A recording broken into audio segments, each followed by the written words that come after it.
नमस्कार, आप सबका बहुत बहुत स्वागत है ग्राम पंचायत चुनाव चैनल पर। आज की वीडियो में हम यह जानेंगे कि 5 साल के कार्यकाल में एक प्रधान कितने पैसे कमा लेता है और कितने पैसे बचा लेता है। और साथ में यह भी जानने की कोशिश करेंगे कि लोग ऐसा क्यों कहते हैं कि एक बार प्रधान बन जाओ, उसके बाद जीवन भर बैठकर खाओ, कोई दिक्कत नहीं आने वाली है। इस बात का भी जवाब आपको इसी वीडियो के अंदर मिलेगा। इसके अलावा हमारा तीसरा टॉपिक रहेगा कि एक प्रधान के पास कुल कितने खाते होते हैं, यानी एक ग्राम प्रधान के पास कुल कितने खाते होते हैं जिसमें सरकार की तरफ से पैसे आते हैं। यह भी हम लोग इसी वीडियो के अंदर जानेंगे। चौथा टॉपिक है हमारा कि प्रधान के किस खाते में किस काम के लिए कितने पैसे आते हैं और वह किस काम में किस खाते के पैसे का इस्तेमाल करता है।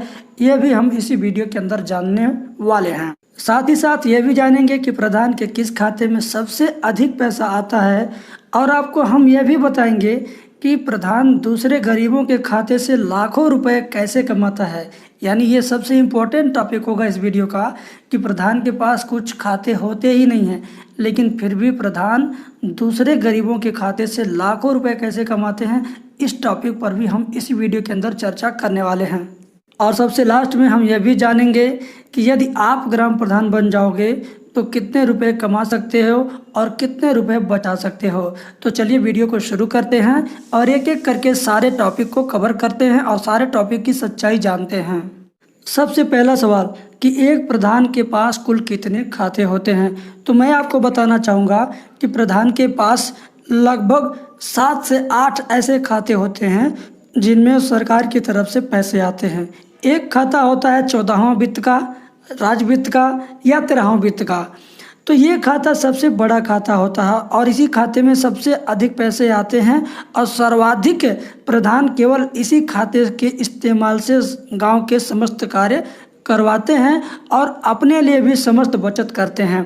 दूसरा खाता है नरेगा का। तीसरा है स्कूल में मिड डे मील से संबंधित जो भोजन बनाने के लिए जो सामग्री खरीदने के लिए जो पैसे आते हैं वहाँ पर है और गांव में चौकीदारी के लिए है। इसके अलावा बहुत सारे ऐसे छोटे छोटे खाते हैं जिनका उपयोग प्रधान जी करके गांव के लिए काम करवाते हैं। लेकिन सबसे बड़ा खाता, सबसे हैवी खाता जिसमें 95% धन आता है वो है 14वां वित्त और राज्य वित्त वाला। मैं आपको इसके बारे में पूरी डिटेल से बताने वाला हूं और अंतिम में ये ज़रूर आपको बताऊंगा कि कितने पैसे ये बचत करते हैं, कितने कैसे क्या करते हैं। आपका ये भी सवाल था कि किस खाते में किस काम के लिए पैसे आते हैं। तो मैं आपको बताना चाहूँगा कि 14वां वित्त वाले खाते में नाली निर्माण से संबंधित पैसे आते हैं, नाली मरम्मत से संबंधित, खड़ंजा निर्माण से, खड़ंजा मरम्मत से, CC road, interlocking, street light, solar light, सफाई किट, डस्टबिन, प्राइमरी स्कूल में बाउंड्री वाल, प्राइमरी स्कूल में कायाकल्प, रीबोर, हैंडपम्प मरम्मत एंड नया हैंडपम्प लगाना। ये सारी चीज़ें करवाने के लिए 14वां वित्त वाले खाते में पैसे आते हैं और यही खाता एक ऐसा खाता है जिसमें लगभग 95% धन आता है। अगर ये पूछा जाए कि किस खाते में सबसे अधिक पैसे आते हैं तो इसका ये जवाब होगा कि 14वां वित्त वाले खाते में सबसे अधिक पैसे आते हैं। सबसे पहले हम ये जान लेते हैं एक अनुमान के तौर पर, एक आंकड़े के तौर पर कि एक ग्राम पंचायत में कुल कितने रुपए आते हैं। तो मैं आपको बताना चाहता हूँ कि एक ग्राम पंचायत अगर 2000 वोटरों का है, देखिए ग्राम पंचायत में जो धन आता है वह वोटरों की संख्या पर आता है। वोटरों की संख्या का एग्जैक्ट कोई फार्मूला नहीं है, लेकिन एक अनुमानित फार्मूला है कि यदि मान लीजिए कि आपके ग्राम सभा में 2000 वोटर हैं तो प्रतिवर्ष आपके ग्राम सभा की तरक्की के लिए लगभग 1 करोड़ रुपए तक आपके ग्राम सभा में आपके प्रधान जी के खाते में आएंगे और 5 साल में 5 करोड़ रुपए आएंगे समस्त कार्यों को करवाने के लिए। समस्त मद में जितने भी खाते हैं समस्त खातों का मिला जुला करके 5 करोड़ रुपए 2000 वोटरों की जनसंख्या वाले ग्राम सभा में 5 सालों में आते हैं। तो अब ये बात आ जाती है कि नरेगा में कितनी आ जाती है। तो नरेगा की बात करें तो नरेगा केवल मजदूरी वाली चीज़ है, गरीबों को मजदूरी का पैसा नरेगा के थ्रू दिया जाता है।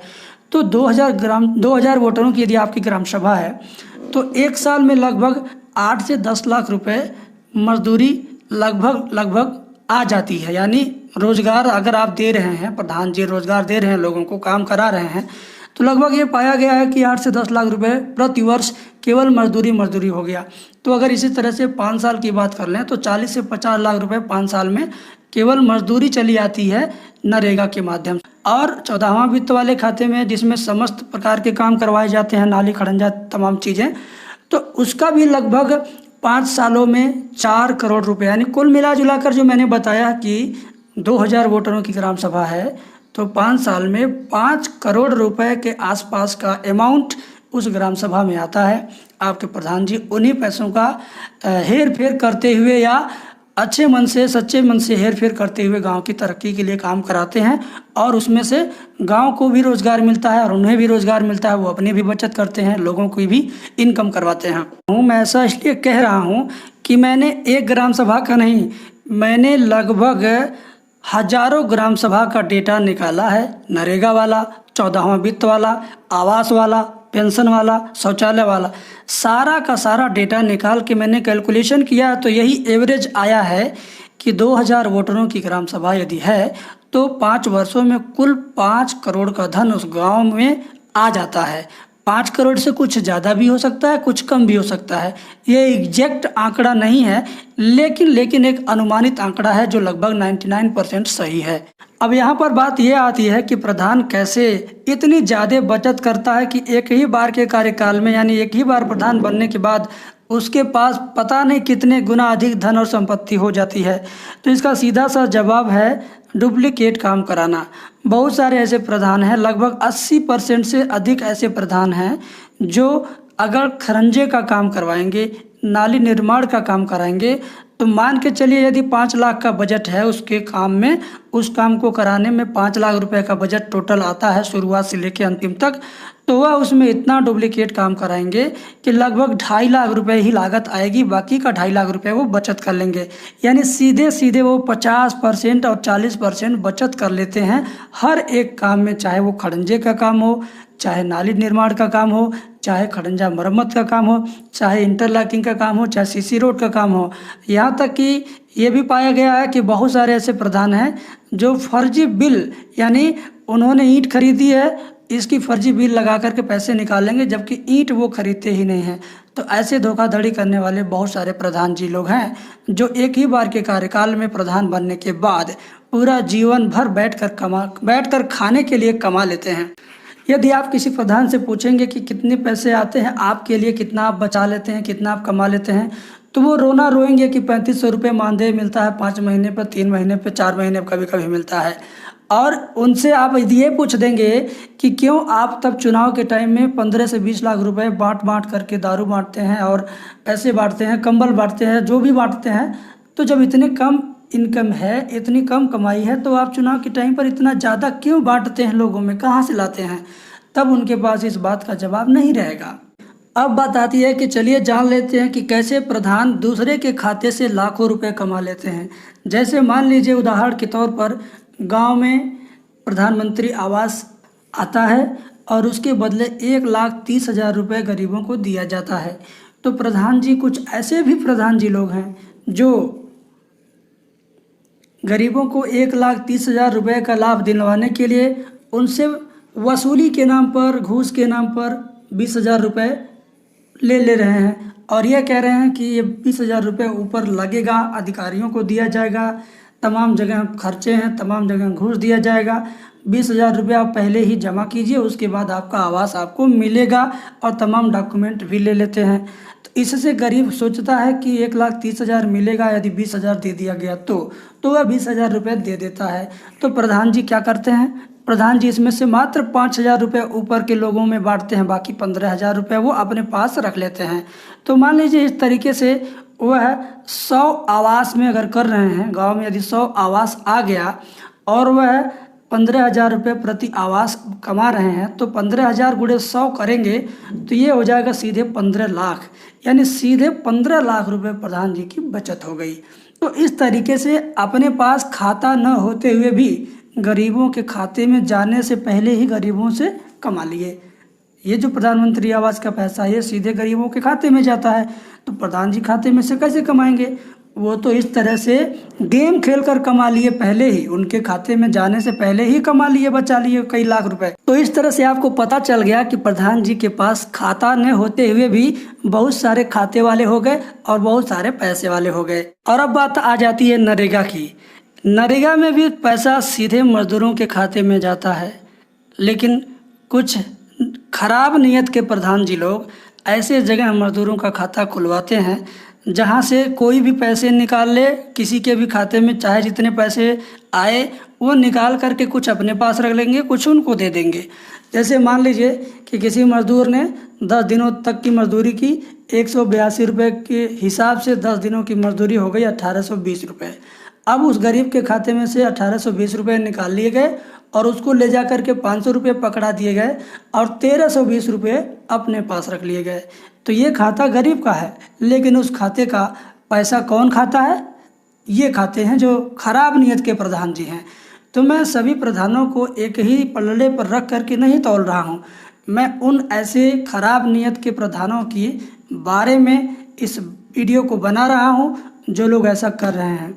यदि आप अच्छी नीयत के हैं, यदि आप सकारात्मक सोच के हैं तो आप बधाई के पात्र हैं। और आपको मैं यहीं से दुआ देना चाहता हूं कि आप हमेशा प्रधान रहें, हमेशा गांव की तरक्की के लिए, गांव की खुशहाली के लिए, गरीबों की मदद के लिए अपने इस पद पर हमेशा आप बने रहें। लेकिन ऐसे लोग जो केवल अपनी सोचते हैं, अपनी सेकते हैं, दूसरे के खाते को भी अपने खाते जैसा इस्तेमाल करते हैं, ऐसे लोग प्रधानी से दूर रहें तो यही ज़्यादा बेहतर होगा। मैं यह बात उन प्रधानों के लिए कह रहा हूं जो नीयत से खराब हैं, यानी जिनकी नीयत अच्छी नहीं है, जिनकी नीयत गांव की तरक्की करने की नहीं है, जिनकी नीयत केवल ऐसी है जो खुद की तरक्की के लिए चुनाव लड़े और खुद की तरक्की के लिए काम कर रहे हैं और खुद की तरक्की के बारे में ही सोच रहे हैं। मैं ऐसे प्रधानों का नाम बिल्कुल नहीं ले रहा हूँ, ना ही ऐसे प्रधानों को कह रहा हूँ जो ईमानदार छवि के हैं, जिनकी नीयत साफ़ सुथरी है। मैंने कहा कि 80% प्रधान ऐसे हैं जो इस तरह का काम करते हैं। और मैंने ये भी कहा है और मैं ये भी कह रहा हूँ कि 20% या 15% ऐसे प्रधान हैं जो सरकार द्वारा निर्गत किए गए धन को गांव में बड़े ही अच्छे से इस्तेमाल करके गांव की तरक्की के लिए बहुत सारा काम करवाए हैं, जो अपनी बचत बिल्कुल नहीं किए। जो भी पैसा आया, जो भी पैसा वो मंगाए, जो भी पैसा शासन से मांगे, उस पैसे का 100% उपयोग गाँव की तरक्की के लिए करवा दिए।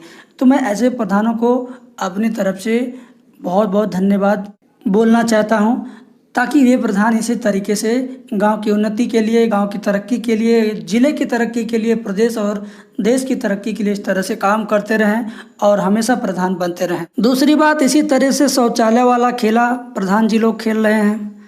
शौचालय वाला खेला 12,000 रुपये गरीब को मिलने हैं, जिसमें से कहीं कहीं पर केवल 4,000 रुपये घूस के तौर पर प्रधान जी लोग ले लेते हैं, कहीं पर 3,000 रुपये, कहीं पे 2,000 रुपये। तो ये घूस के नाम पर ले रहे हैं। उसमें से बहुत थोड़ा अमाउंट पता नहीं ऊपर देते हैं कि नहीं देते हैं, बाकी तो सारा रख ही लेते हैं। उदाहरण के तौर पर यदि मान लीजिए कि आपके प्रधान जी गांव में 100 शौचालय बनवाए, तो अगर एक शौचालय के पीछे उन्होंने 3,000 रुपये लिया, तो ये मान के चलिए कि उन्होंने 3 लाख रुपये बचा लिया। तो ऐसे बहुत सारे ऐसे खाते हैं, बहुत सारी ऐसी योजनाएं हैं जिनमें प्रधान जी का खाता न होते हुए भी वो पैसा उन्हीं का हो जाता है।